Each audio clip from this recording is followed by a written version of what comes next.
In previous class, we have discussed about the trade, average trade receivable, turnover ratio. Turnover ratio we have discussed that are related to debtors and BR and credit sales. Now today we will discuss about trade payable ratio. Trade payable ratio जो कि हम बोल सकते हैं creditor से related होता है trade payable average trade payable ratio. Average trade payable ratio means, what do you mean by the average trade payable ratio? That means how much time we are paying to the creditor, in how much days or months we are paying to the creditors of the credit amount. So what we have to discuss here, first we need to write the trade payable ratio formula. Trade average trade payable ratio equal to, now creditors are related to the purchase, so what we write, net credit purchase divided by average trade payable. Now again, what we have to know about this net credit purchase, how we find out net credit purchase. So net credit purchase we can find out by this formula, or given it is. So net credit purchase equal to total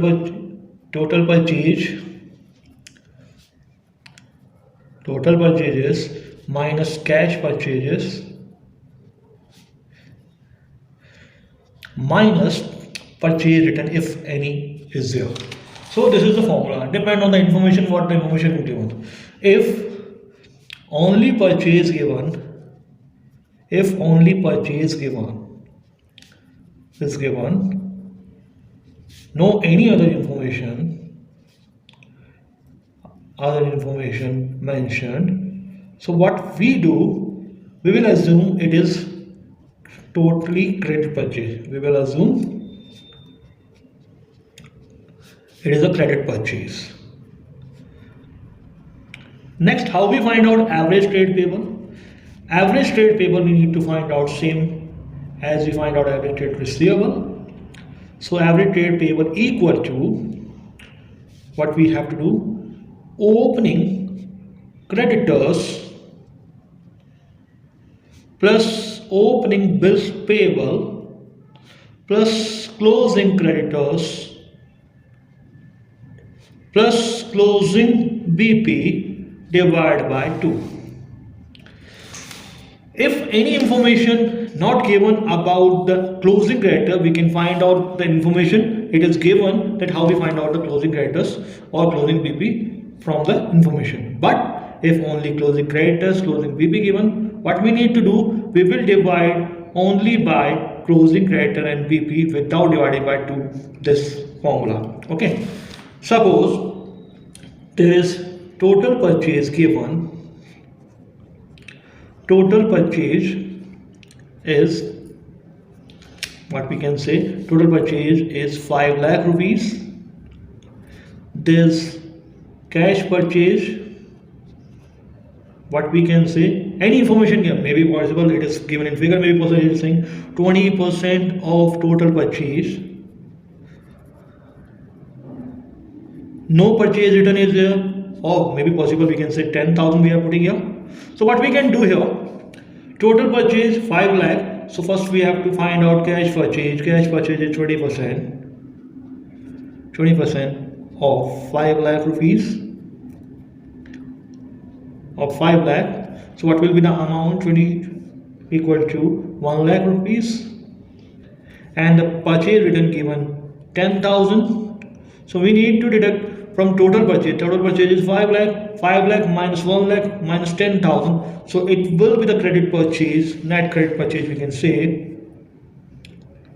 5 lakh minus 1 lakh, 4 lakh, 4 lakh minus 10,000, 3 lakh 90,000. This is credit purchase we find out. After that, information may be given. Opening creditors, it is given. No BP is there, maybe possible BP given, maybe not. Depend on the question. So opening BP, suppose they are giving 25,000. And closing creditors They are giving 35,000. No any BP is given. So what we need to do? We need to find out average payable. 25,000 plus 35,000 divided by 2. That is 60,000 divided by 2. That is 30,000. Now we need to find out average payable turnover ratio. Average payable turnover ratio.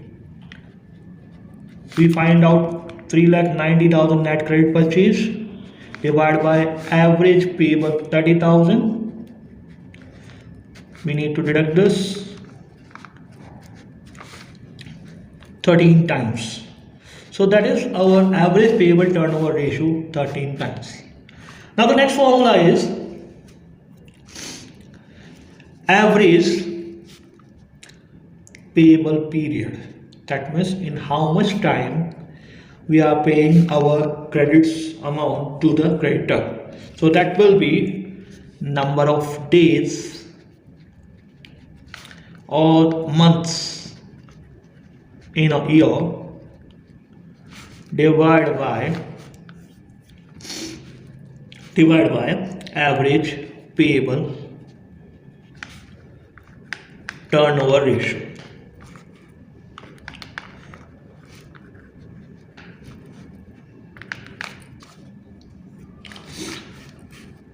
Days may be possible, they are saying 365 or they are saying 360, or months they can say 12, depend on the question. So 13 times we find out 13. So 13 to the 26, then 13, 8 jet 104.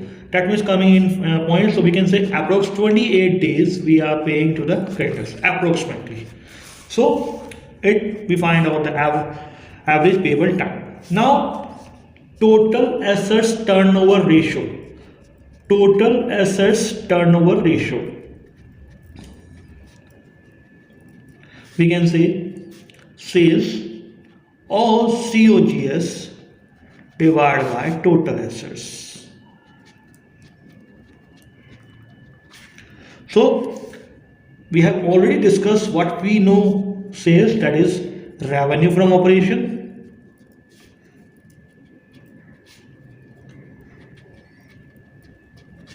And COGS we can say cost of revenue from operation. So depend on the question what they are giving. So don't confuse about this. If they are giving revenue from operation instead of sales, if they are giving cost of revenue from operation instead of COGS. So both are same. Oh, we need to know the names of these. Okay. Now after this we need to find out profitability ratio. Profitability ratio, we know about GP, that means gross profit ratio, net profit ratio. We know in previous classes, maybe 9, 8 or any class till 10. Profitability ratio, gross profit ratio, we need to find gross profit ratio, net profit ratio, operating profit ratio, operating ratio. These we will discuss in the next class. We know gross profit. For this we need to know the trading and P&L account.